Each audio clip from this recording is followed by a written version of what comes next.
Fala, meus amigos, que alegria enorme. Mais um episódio de podcast Mais Fute. Eu sou o Léo Abrantes, eu estou ao lado do meu honrável amigo Ramon Araújo. Como você está nesta quarta-feira? Ah, maravilha. É quarta-feira, né? Exato. Ainda é quarta-feira, né? Sim. Quarta-feira da Semana Santa. Extremamente feliz por dois motivos, né, Leonardo Abrantes? Diga. O primeiro deles, e aqui eu tenho que deixar bastante claro, é que o meu querido Brasil voltou a vencer. Meu querido Brasil está de volta, né? E está bem. Estava preocupado com essa situação da seleção. Será que passado. tá bem, amor? Tá bem. Eu acho que ressuscitou. O gigante acordou? Vou dizer assim, o gigante ressuscitou. Claro, usando aqui a questão da Semana Santa. A boa pensamento, né? Exato. Fazendo aquele trocadilho com a Semana Santa. Apesar de não estarmos ainda no domingo de Páscoa, mas podemos dizer que a seleção brasileira ressuscitou, né, nesta Semana Santa. No sábado, uma grande partida contra a Inglaterra. Ontem não jogou tão bem contra a Espanha, mas mostrou garra, que acho que era o que precisava. Acho que juntando os dois jogos, o saldo é extremamente positivo, isso me deixa particularmente feliz. E o outro motivo da minha felicidade é justamente porque estamos na Semana Maior, né?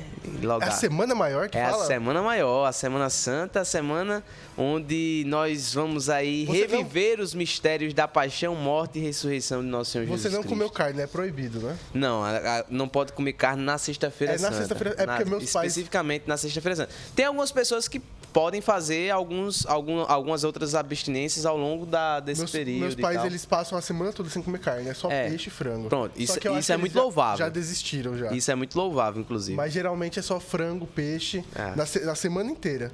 Tem então, gente que faz na quaresma inteira, o frango, ele é considerado também um tipo de carne, né? O que não é considerado pela igreja... É a carne vermelha. A carne vermelha seria a carne de peixe, né? Mas assim, por exemplo... Peixe é carne vermelha? Não é carne vermelha. Ah, tá. Não é considerado carne vermelha. Não, mas seria peixe e frango, assim. Então, mas o frango é um animal como é que se diz? De sangue quente, né? Então, esses animais que têm sangue quente... E o peixe não tem sangue quente, não? Não tem. E se ele estiver numa correnteza quente? Não, mas mesmo assim, não se adequa a esse tipo de situação. Acho que também não se adequa, não. Pombo? Não, no caso do pombo, sim. Pombo tem sangue quente? Tem sangue quente.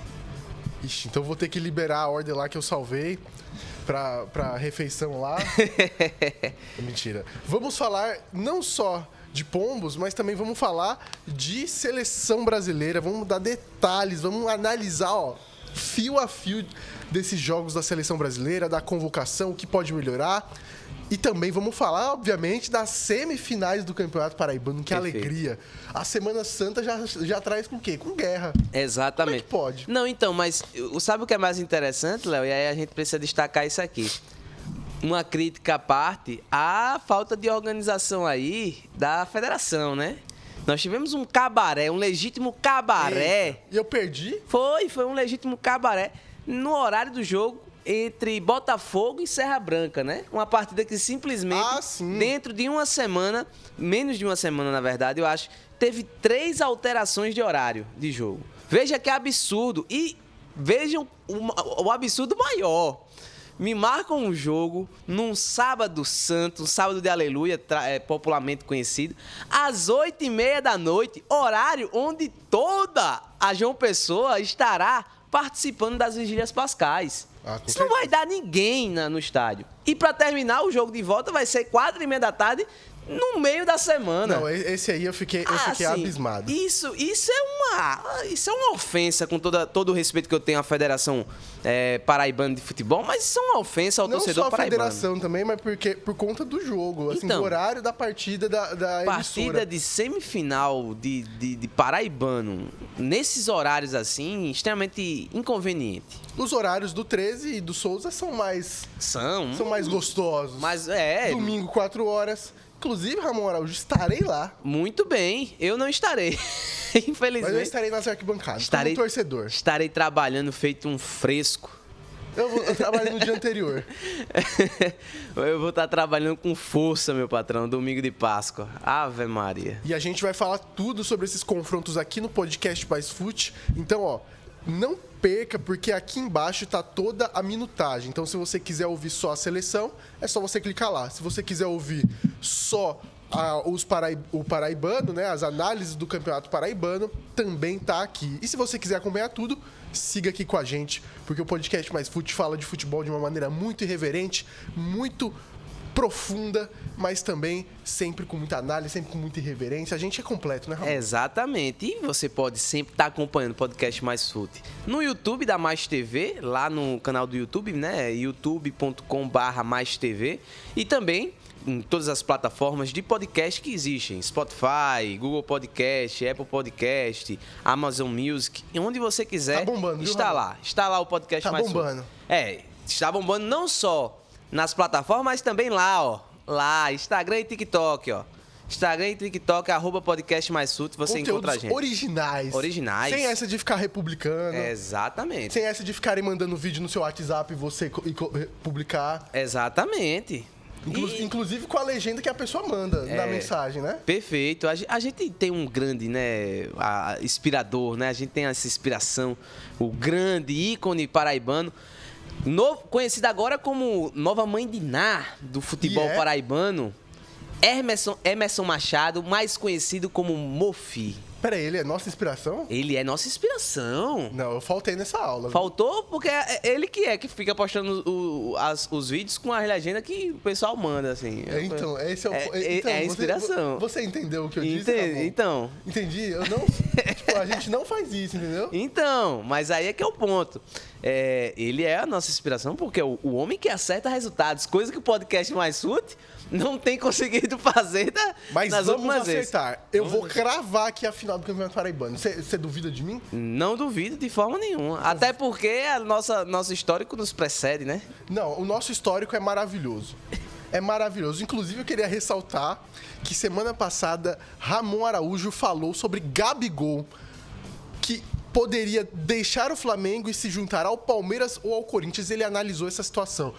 O que aconteceu com o Gabigol? Alguém, por favor, consegue me contar? Suspenso por 2 anos do futebol. Parabéns, Podcast Mais Fute. Vamos começar. Vamos embora.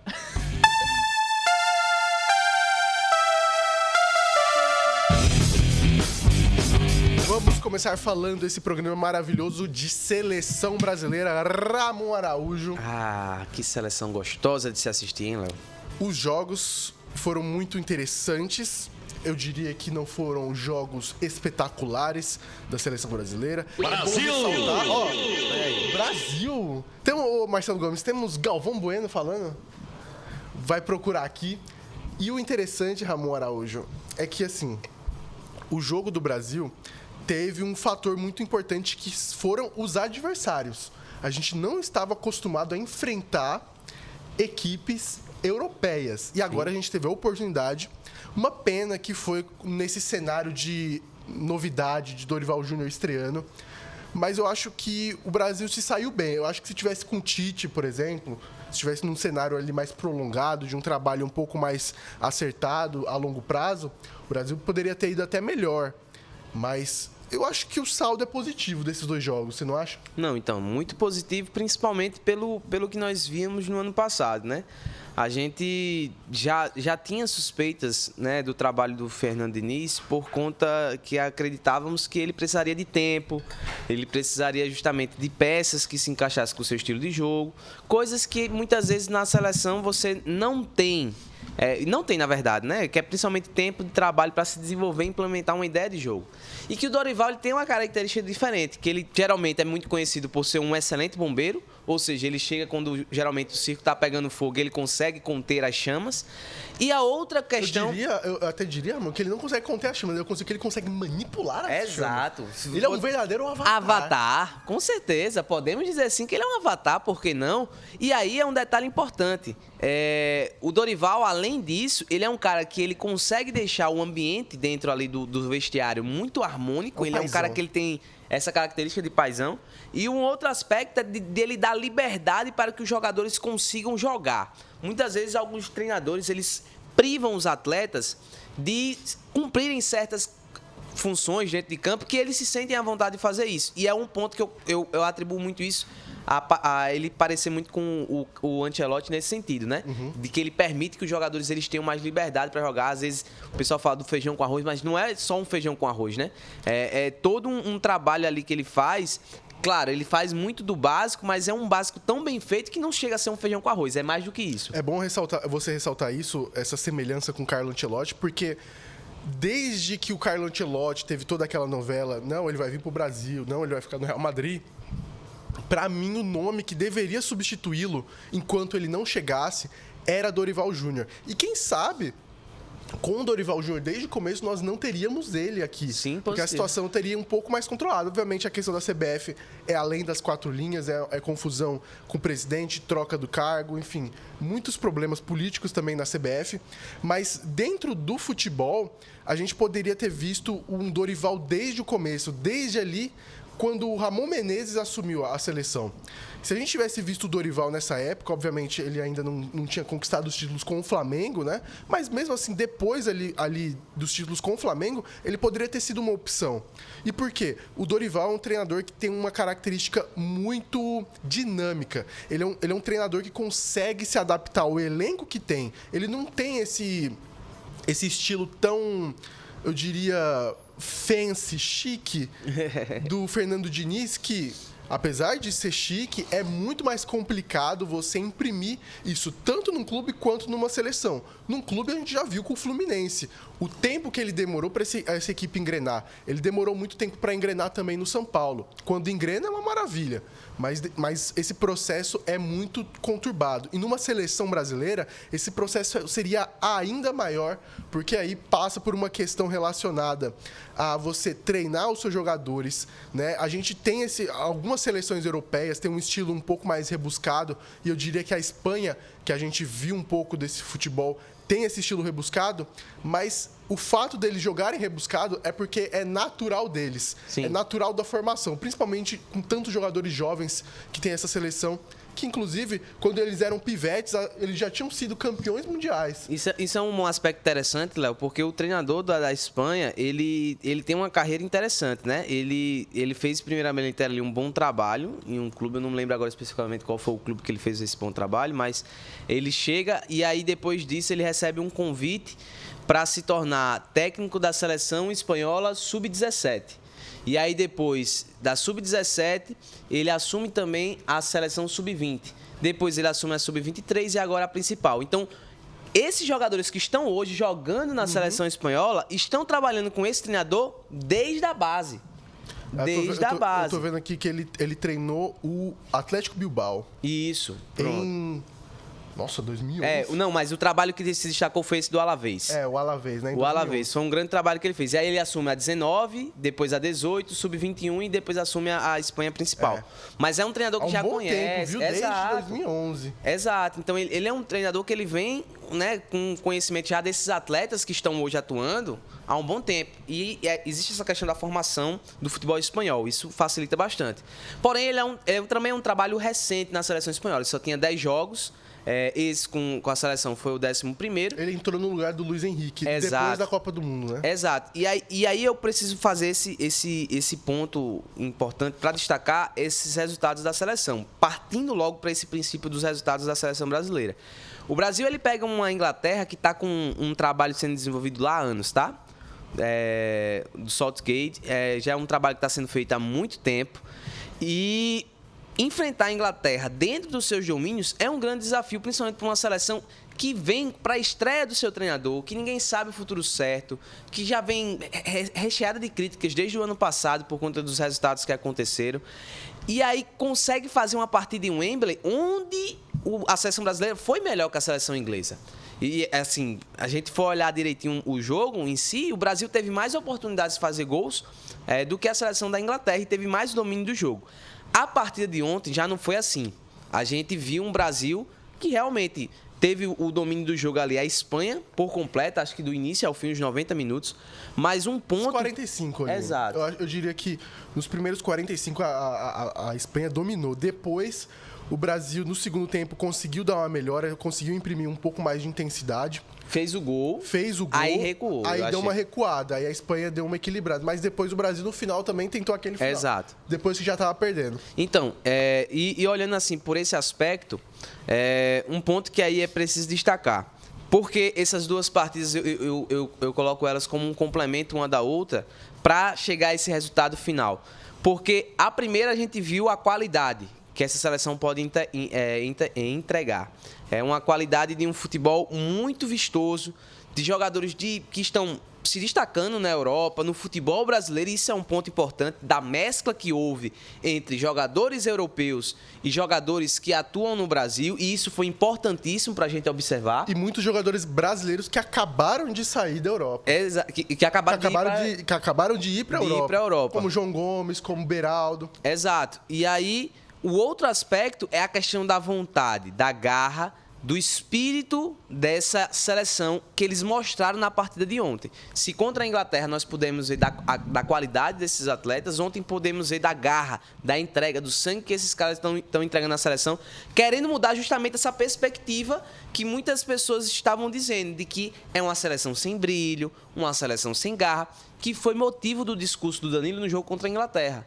E que é isso que é interessante a gente ver, novos líderes surgindo, jogadores que têm tomado essa atitude, essa postura de lideranças até mesmo técnicas da seleção, e que a gente mostra, a gente também vê a garra que esses caras estão entregando, a vontade que esses caras estão entregando de realmente devolver a seleção para o lugar que ela nunca deveria ter saído. É bom a gente ressaltar essa questão do Danilo também. A gente vai falar um pouquinho sobre peças individuais dessa seleção, mas assim, pensando um pouco mais no panorama tático dessa seleção, a equipe jogou basicamente num 4-3-3, com Vinícius Júnior e Rodrigo, né? O Rodrigo centralizado, mas a gente via muito um Rodrigo extremamente móvel, jogando também recuado em muitos momentos, caindo pelo lado esquerdo, tendo muito dessa liberdade.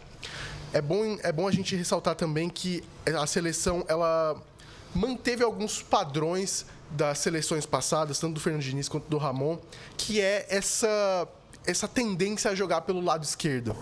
Essa importância que o lado esquerdo tem na seleção brasileira. Não só porque, numa vez, era o Neymar que jogava por lá, mas também porque tem o Vinícius Júnior, porque o Rodrigo gosta de jogar por lá. Então, acaba... Se a gente olhar até mesmo o mapa de calor da seleção brasileira, você vai ver a região ali do lado esquerdo.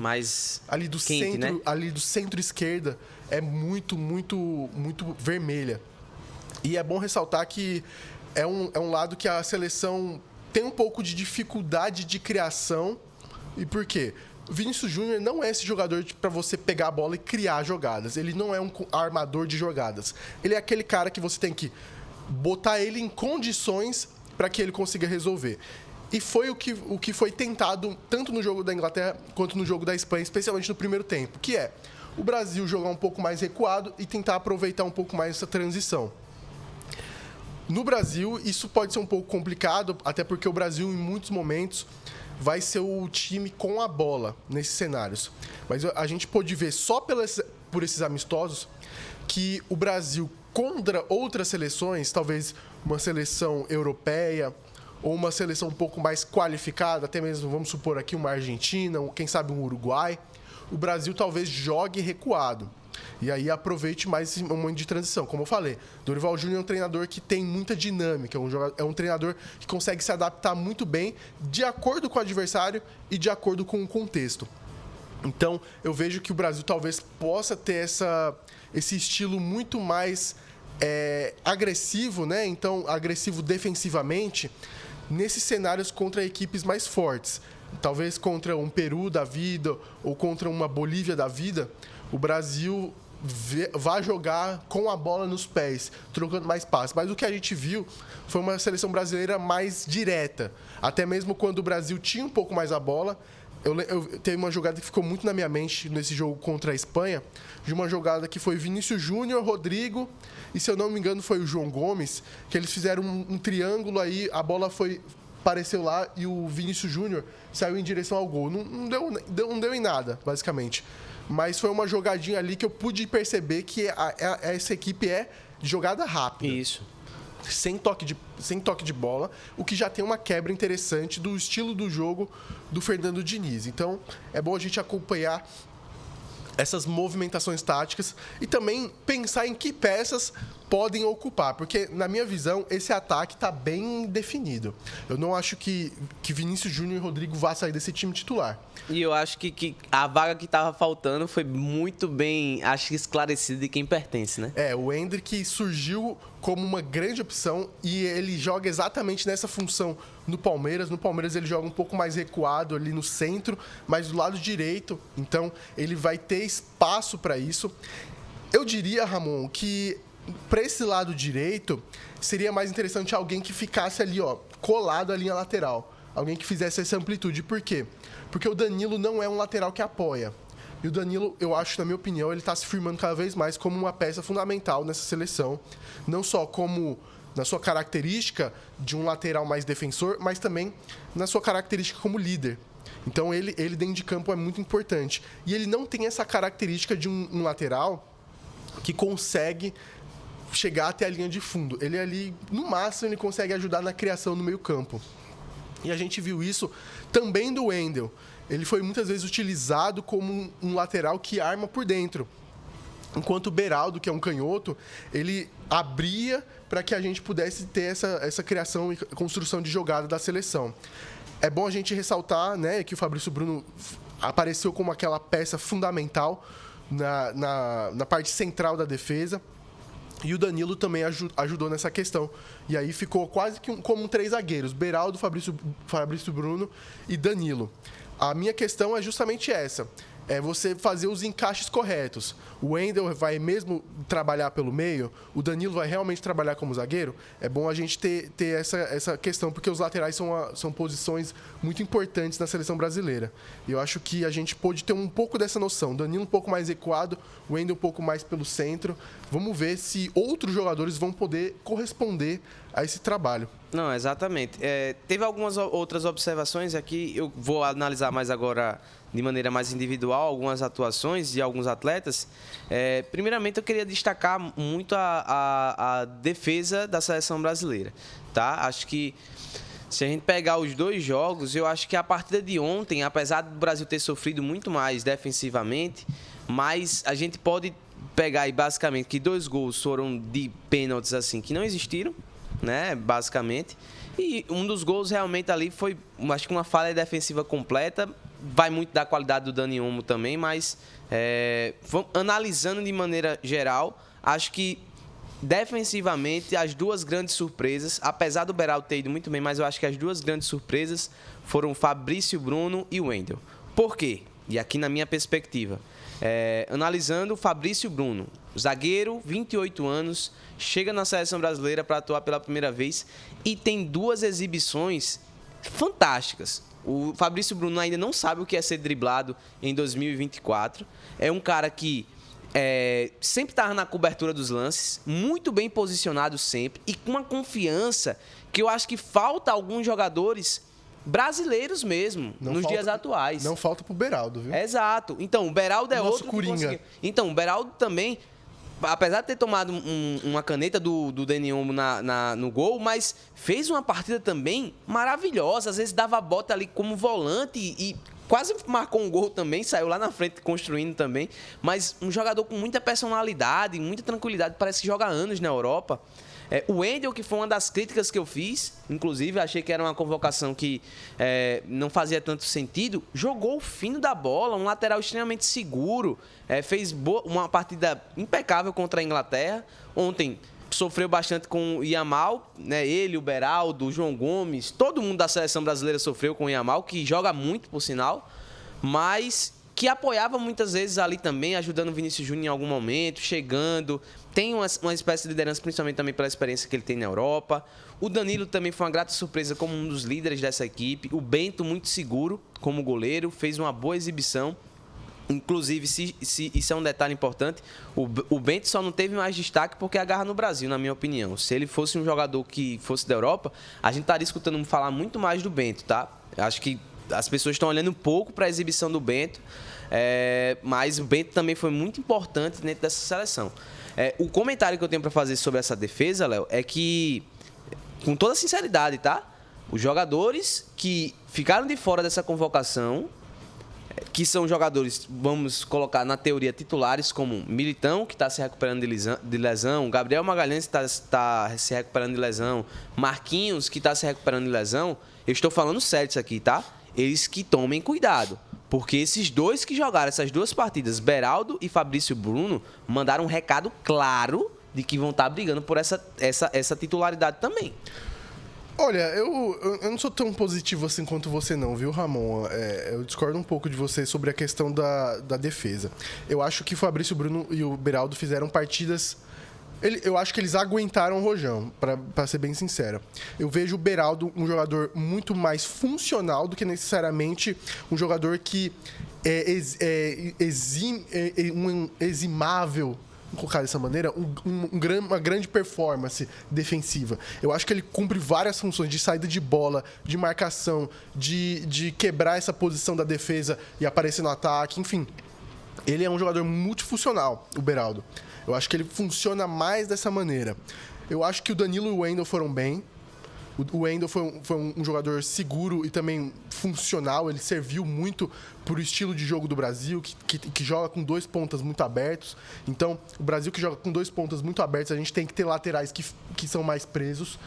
É algo que já tinha na seleção do Tite, porque precisava. O Brasil tem essa seleção. Uma outra maneira para você liberar um lateral é você tirar um ponta. E aí eu acho muito difícil o Brasil jogar sem um dos seus pontas. E sobre a questão defensiva, eu acho que o Fabrício Bruno foi um jogador ali que ele aguentou, ele manteve essa posição. Eu acho que quando Gabriel Magalhães, Marquinhos e o... Qual era o outro que você tinha falado que eu esqueci? O Militão voltarem, eu acho que eles vão tomar essa posição de volta, mas eu acho que eles vão ficar aqui no radar, viu? Eles vão ficar ali sempre sendo convocados. Eu acho que, pelo que eles demonstraram, eles conseguem aguentar, talvez com o tempo eles melhorem. O Beraldo fez uma partida ali irregular, essa última contra a Espanha, na minha visão. Eu acho que ele poderia ter ido melhor na defensiva, mas eu acho que o setor defensivo do Brasil não jogou bem. Não só a peça, não tem como culpar a peça Beraldo, a peça Fabrício Bruno, porque o sistema defensivo falhou muitas vezes, principalmente no primeiro tempo. E aí entra também Bruno Guimarães, entra João Gomes, entra Lucas Paquetá, que estão ali no meio-campo. Então, eu acho que o Brasil talvez sofreu muito também em conseguir parar os ataques das laterais da seleção espanhola. Teve um pouco de dificuldade nessa questão. É bom ressaltar também que a seleção estava muito desfalcada, tanto defensivamente como em outras posições. Eu não vejo o João Gomes surgindo, tendo essa posição assim de destaque na seleção. Eu acho que ele vai acabar perdendo essa posição. Talvez seja para o Andrés, que entrou muito bem nos 2 jogos. Talvez para o Douglas Luiz fazendo essa função também, e talvez o Bruno Guimarães tendo mais liberdade. Eu acho o Bruno Guimarães uma peça fundamental. Eu acho que ele vai ter espaço nessa seleção brasileira como titular, independentemente de outras convocações. Mas, obviamente, assim, mudando de assunto, eu acho que o grande destaque fica pro Endrick, né? Não, fica pro Endrick. Só fazer um adendo, eu acho que o Bruno Guimarães vai precisar correr muito para garantir essa titularidade, porque a partida de ontem dele foi muito abaixo. A outra partida contra a Inglaterra também foi bastante abaixo. E falta ver ainda do Bruno Guimarães do Newcastle na seleção. Como também eu acho que falta ver do Vinícius Júnior, que vai ser um outro ponto que a gente vai falar, mas também falta a gente ver do Vinícius Júnior do Real Madrid na seleção. Acho que esse é um dos pontos negativos que esses 2 amistosos trazem também. Mas, falando especificamente do Endrick, né? O que falar do Endrick depois desses 2 jogos, né? Um menino, 17 anos de idade, tá basicamente aí com... basicamente não, né? Mas no meio do ano vai estar aí indo para a Europa. Jogou em Wembley, que é um templo do futebol, e não sentiu o peso disso. Já estreou na sua futura casa e não sentiu o peso disso, que é outro, né, templo do futebol. E mostra muito personalidade, liderança, brilho, estrela, condicionamento físico, garra. Mostra que é ousado também, que se for preciso bater, ele vai bater também, como ele fez ontem com o Cucurella. Eu fiquei feliz da vida. Eu acho que o Romário, se pudesse fazer uma ligação pra ele, ia fazer assim: pô, moleque. Ô peixe. Foi bem pra cacete, hein, porra. Pica de cachorro, hein. Ia falar alguma coisa desse jeito. Com certeza ia falar desse jeito. Porque o que jogou o Endrick, cara? E lesionado, tá? Depois do gol, ele ficou lesionado. Ainda teve momentos ali onde você via, pô, passe de peito, recebia a bola, tranquilizava o jogo, virava... Não machuquem meu menino. Exato. Meteu bola lá no Vinícius Júnior, para o Vinícius Júnior fazer gol. O Vinícius Júnior não conseguiu fazer. Como é, amigo? Foi, a enfiada de bola lá no Vinícius. Deu passe de peito, fez gol no primeiro toque, basicamente, que deu na bola. Porra, assim, uma postura de um menino que a gente não consegue entender, porque é 17 anos, cara. Apenas 17 anos. E a postura dele é de um veterano. Assim, a personalidade, ele não sente a pressão. Cara, é porque a gente não tem noção do que a gente tá falando aqui, não. Beleza, Yamal ontem destruiu pela seleção espanhola. Destruiu. Mas o Yamal vem jogando na seleção espanhola desde o ano passado, com frequência como titular. Joga no Barcelona. Joga no Barcelona, sabe? Ele tem esse contato com esse nível de atleta constantemente. O Endrick que joga no Brasil, beleza. Não é o mesmo calibre, mas é titular do Palmeiras. Conquistou a titularidade no Palmeiras do meio do ano passado pra cá, tá? Já participava do profissional desde antes, mas conquistou a titularidade do meio do ano pra cá. E assim, ele assume uma postura quando ele vai jogar contra esses jogadores que são de alto calibre, mas assim, parece que os caras não são nada pra ele. Parece que ele tá jogando no Sub-17, sabe? O domínio dele, assim, dentro de campo, você vê. Ele é baixinho, mas ele parece um gigante, cara. A força física, a qualidade na finalização. O cara vai crescer ainda, viu? O cara só precisa exato. O cara só precisa de um toque pra poder decidir jogos. Pediu a bola pro Paquetá para poder bater o pênalti ali decisivo da partida. Pô, cara, assim, são posturas que não tem como um brasileiro que assiste e vê tudo isso não ter boas expectativas de que esse menino vai ser o futuro da seleção. Não tem. É verdade, eu acho que o Endrick surge aí, eu até fiz um vídeo aí, pra quem não viu aqui no podcast Mais Fute, acompanhe lá, acho que ali eu resumi bastante. É um jogador que se cuida muito, tanto da imagem, tanto do profissional. É um jogador que parece que faz tudo correto, sabe? Parece que a vida dele é perfeita. Sim. A gente vê, ele tem a namorada dele, onde ele faz vídeos com a namorada. Não sei se você já chegou a ver. Os vídeos não. Então, eles fazem um desafio, assim, de acertar a palavra, tipo um mega senha. Eles fazem um vídeo lá, ele beija aqui, ó, toda vez que faz o gol aqui. Beijou nela. Ele tem a comemoração dele. Aquela comemoração dele é muito massa, velho. É tipo um prazer, Endrick, sabe? Tipo, pô, é foda. Então é um jogador ali muito preparado. O povo fala que ele é muito bem assessorado. Assessorado, né? Mas eu acho que parece ser muito dele, sabe? É um jogador que já fala espanhol, tá estudando inglês. A educação, acho, do Endrick também contribui muito. Cara, o pai do Endrick, assim... Pra você ver como o futebol é transformador, né, Exato. Ramon? Pra você ver como não tiveram... O Endrick era do São Paulo, o São Paulo não sei se o São Paulo não conseguia ou o São Paulo não quis pagar todo o custo do Endrick, da família. O Palmeiras foi lá, bancou, e eu acho que isso foi transformador na vida de uma pessoa.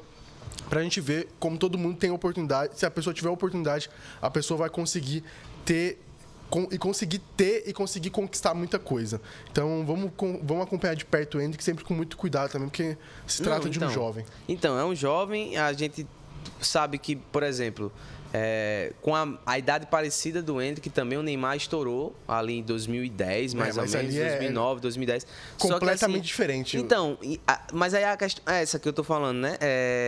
A mídia que teve em cima do Neymar, tudo que teve ali em volta do Neymar, e a gente percebe que também tem um pouco dessa questão da própria educação que o Neymar teve. Parece que deixou... Assim, o Neymar não estava preparado para aquele momento. Muitos dos amigos do Neymar dizem que ele sempre foi preparado para se tornar essa estrela que ele é. Mas, assim, a questão da cabeça, de ter a cabeça boa para essas coisas, a gente viu que na época Neymar não tinha tanto para isso. Né? E a gente percebe que é diferente com o Endrick. Eu não sei se por um medo justamente daquelas pessoas que assessoram, fazem a assessoria dele e tudo mais, de acontecer algo parecido, mas eu acho que não, acho que principalmente pela questão da educação dele, muito... sabe?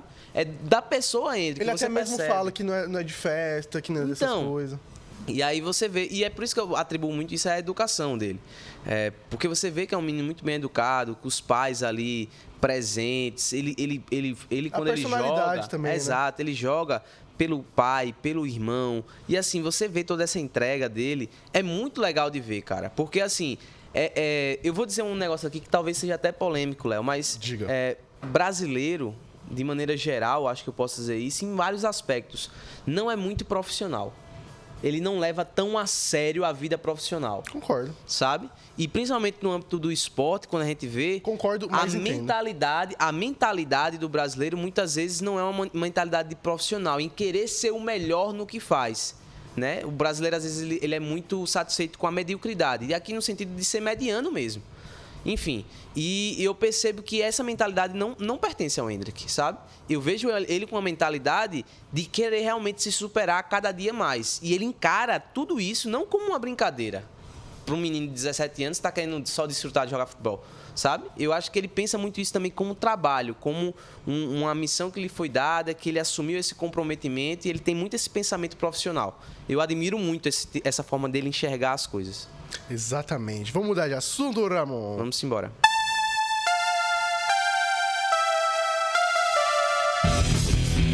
Vamos voltar para nossa terrinha, vamos voltar aqui para Paraíba, vamos falar de campeonato paraibano. Ramon Araújo, vamos começar logo. Simbora. Primeiramente, vamos em ordem cronológica de jogos que vão acontecer. Vamos primeiramente falar do confronto entre Botafogo da Paraíba e Serra Branca e Botafogo da Paraíba.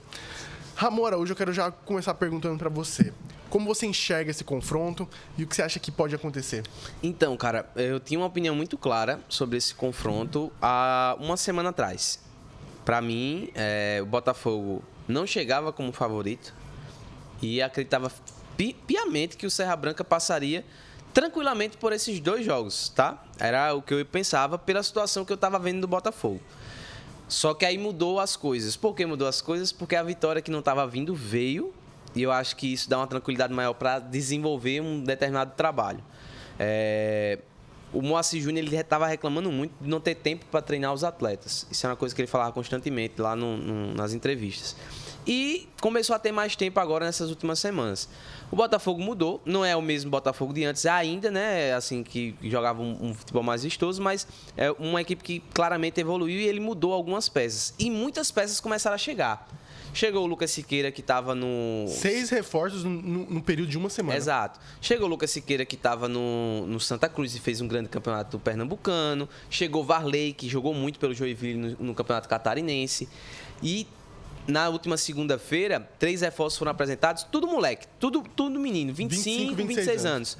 Mas um deles eu vou trazer um destaque, que é o Gustavo Poffo. O Gustavo Poffo, e esses são números interessantes para um atleta disputando estadual, tá? 14 jogos, 13 gols e 1 assistência. Não é comum. Por mais que seja campeonato catarinense, mas não é comum você... 13 gols? 13 gols em 14 jogos. Oxi. Um ponta. Não é comum. Então, é um jogador que é para se ficar de olho. Ele é o ponta. Então, é um jogador para se ficar de olho, que chega já visando até mesmo a Série C do campeonato do Brasileirão. Mas é um Botafogo que chega reforçado e que vai chegar com um ânimo diferente para essa partida, principalmente a depender do resultado de hoje do jogo contra o Bahia. Mas, por que eu digo isso?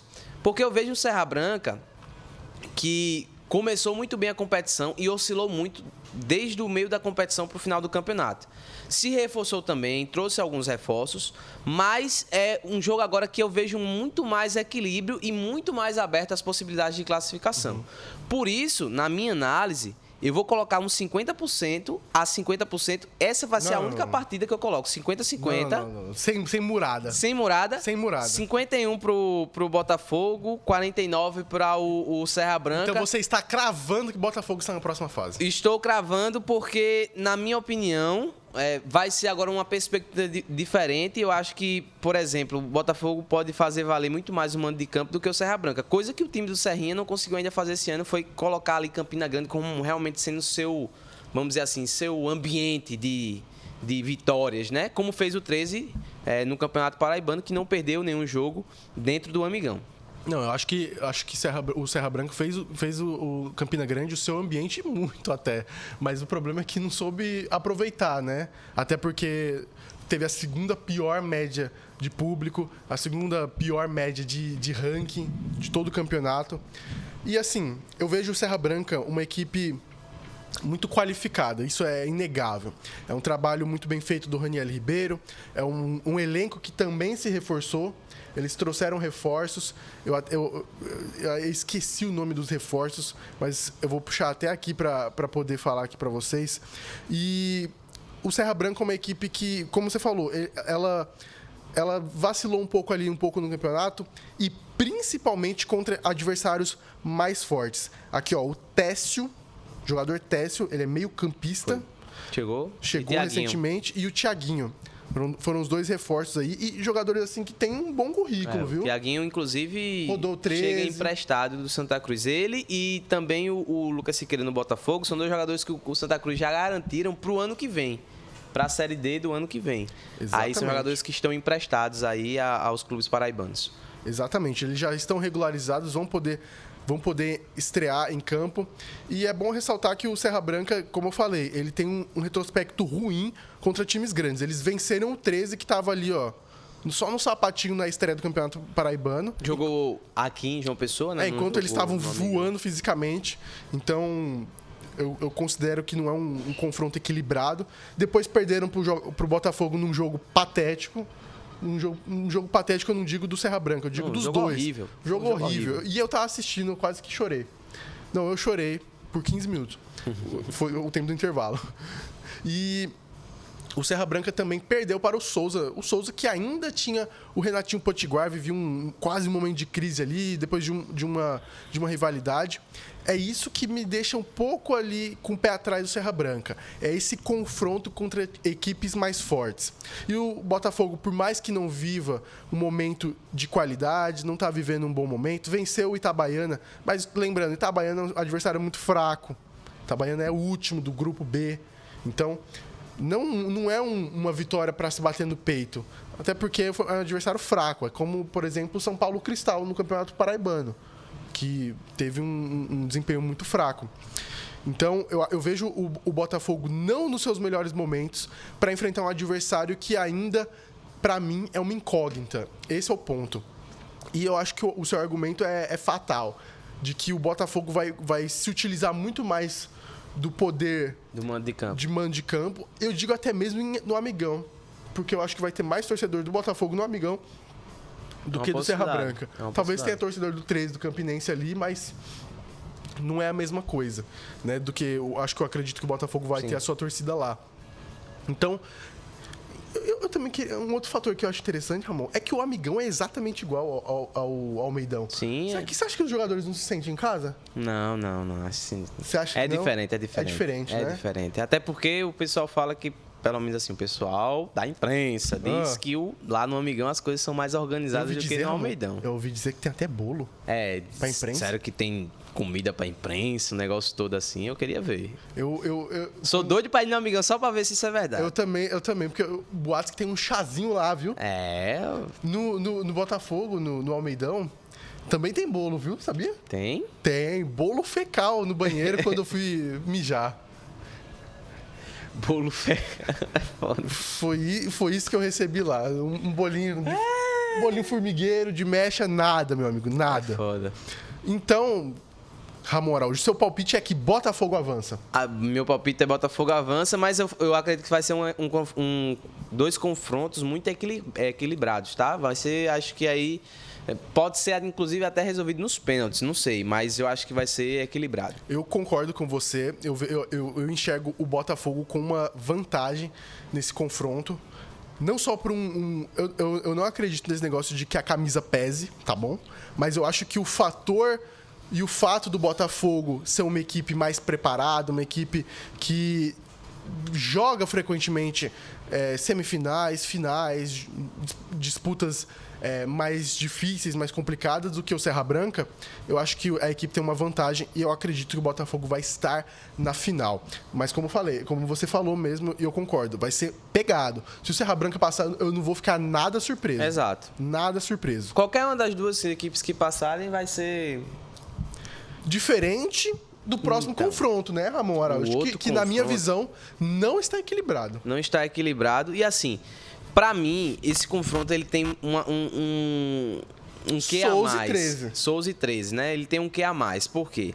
É interessante. Eu não sei se você viu recentemente um vídeo de Aldeone falando que o 13 dorme pensando no Souza. Sonha com o Souza e acorda pensando no Souza. E que o Aldeone falou que é muito orgulhoso porque conseguiu fazer com que, nos últimos anos, o Souza tenha se tornado o maior rival do 13 e não mais o Campinense. E isso é um aspecto que eu acho extremamente interessante. E é um jogo cheio de contextos, principalmente fora dos gramados. Mas eu acho que, na minha opinião, apesar do 13 nos últimos jogos ter feito partidas bem abaixo do que a gente viu, por exemplo, contra o Botafogo e contra o Campinense, mas eu acho que o 13 chega para essa reta final do Paraibano como franco favorito. Não tem... Isso não é só para contra o Souza, mas é também para a final, se caso o 13 chegar. Mas, para mim, o 13 chega como favorito para essa reta final de Campeonato Paraibano. Apesar do Souza estar muito bem lá na Copa do Brasil, mas Copa do Brasil é um negócio e Paraibano é outro. E eu vejo o 13 muito bem no Paraibano, com uma mentalidade muito forte para o Paraibano, focado no Paraibano, sem dividir a atenção com nenhuma outra competição.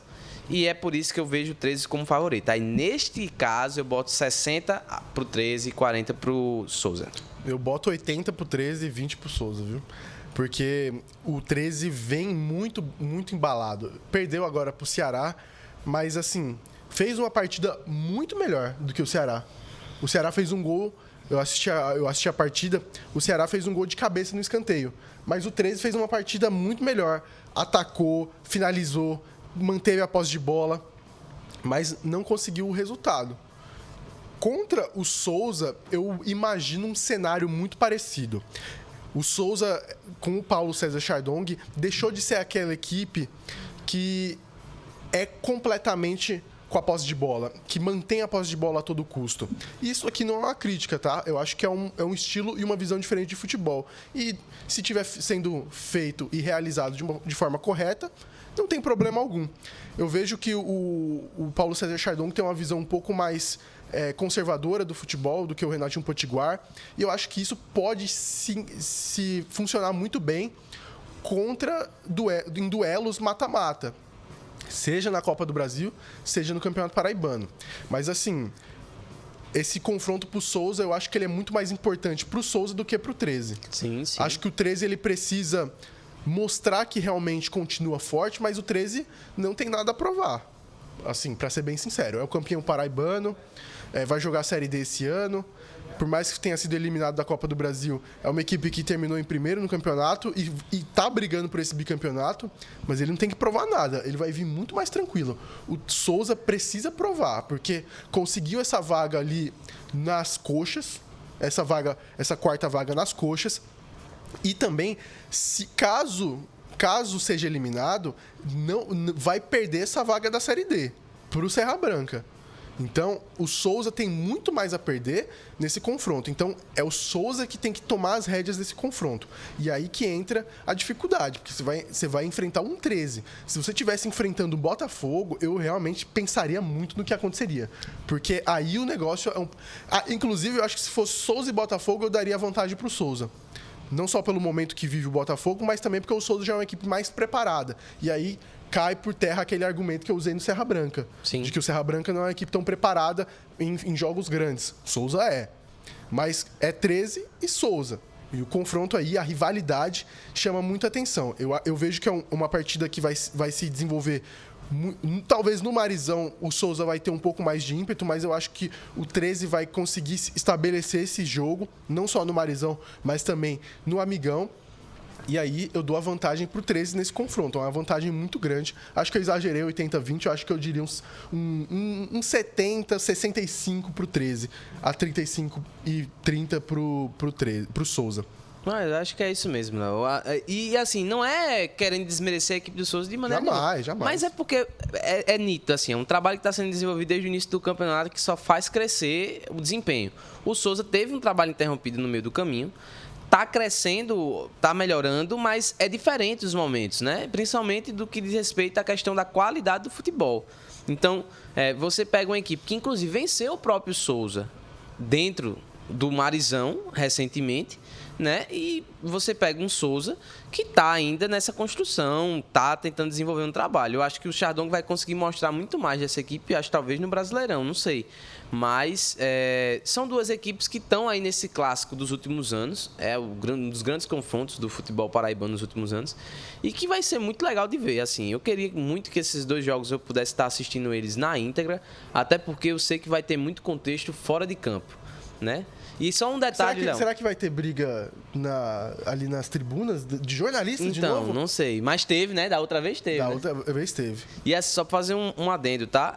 O Botafogo solicitou novamente a CBF que tivesse árbitro FIFA no jogo entre Botafogo e Serra Branca. Talvez aí, eu acredito, né? Não sei, posso estar falando besteira, mas principalmente pela desconfiança em torno das questões das casas de aposta, que estão fazendo essa mesma crítica ao Serra Branca desde o início do campeonato, e que eu, sinceramente, eu não concordo, tá? Não concordo com esse tipo de coisa, mas provavelmente a pedida do Botafogo é por conta disso. Posso dizer um negócio forte aqui? Pode. Isso é coisa de perdedor, viu? Isso é coisa de perdedor, ficar chorando. Arbitragem, não sei o quê. Obviamente, a arbitragem muitas vezes falha. Só que pra você chegar num cenário desse, meu amigo...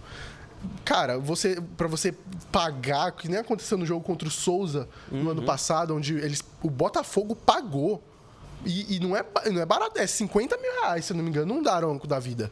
Pra apitar lá no Marizão.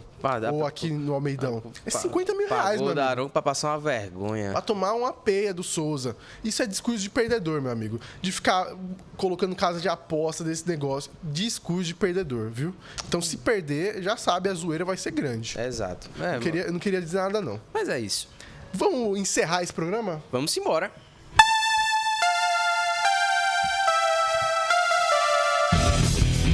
Mais um podcast Mais Fute finalizado. Ramon Araújo, como você gostou desse programa? Gostei demais, principalmente quando é pra falar sobre a seleção brasileira e os clubes paraibanos, eu fico extremamente feliz. A gente não falou só da seleção brasileira, a gente falou das seleções. Das seleções. Das seleções paraibanas. Só um destaque, tá? A gente, no início do programa, a gente começou falando que o gigante... O gigante acordou. Né, da seleção brasileira. Sim. Outro gigante que você está vestindo a camisa também acordou, né, Léo? A Alemanha foi bem pra cacete. Nesses dois amistosos aí contra França e Holanda. O técnico da Alemanha é o que era do Bayern, não era? Isso. Eu esqueci o nome, como é? Não Fritz, Finch, como que é? Não sei, eu sei que é o boyzinho, que é novo. É o boyzinho novo, né? Não, agora eu vou pesquisar que eu fiquei... Pesquisa, que eu não sei o nome dele direito, não. O nome alemão é mais difícil pra mim pronunciar. Até hoje eu não sei falar Schweinsteiger. Eu esqueci o nome dele, pô. Nossa, Joaquim Loa é? Não. Esse aqui é é o Nagelsmann. É o Nagelsmann mesmo? Nagelsmann, esse mesmo. Pô, é o Nagelsmann. Pô, o Nagelsmann é bom demais. Eu achei que era o técnico que era o Bayern de Munique. Tuchel? Eu acho que eu esqueci o nome dele. Mas o Tuchel não tá lá ainda. Não, o Tuchel não. É um outro. Que ele foi campeão. Mas foi o Nagelsmann, não? Não, campeão com o Bayern de Munique na Champions League, você lembra? Mas aquele dali tá aposentado, o Coroa? Não é o Penheim, não. É um outro, que eu esqueci o nome dele também. Mas, tá aí. Mais um podcast encerrado. Queria mandar um abraço pros meus amigos Iago Oliveira e Tainan Guilherme, que eles cobram, viu? Grandes homens. Acompanham fielmente o podcast Mais Fute. Com certeza. E queria agradecer a todo mundo que assiste até o final. Podem deixar aí o seu comentário. Diga aí o comentário. Hendrick. Deixa aí, Hendrick. Hendrick Felipe. Bote aí, Hendrick Felipe. Se você acompanhou até aqui, queria agradecer a sua presença. Eu espero que semana que vem... Lembrando, Ramon Araújo, que semana que vem... Excepcionalmente na quinta-feira. Excepcionalmente aqui. Por que, Leonardo Abrantes? Porque decidiram que o Campeonato Paraibano vai ser decidido em 4 dias. Essa putaria. Que isso, Ramon? Cabaré. Respeite a nossa federação. Isso é um cabaré. Respeite a nossa federação. Perdão. Pronto, perdoado. Semana de perdão, né? Semana Santa. É verdade. Mas é isso, meus amigos. Até a próxima, até quinta-feira. Um abraço. Valeu.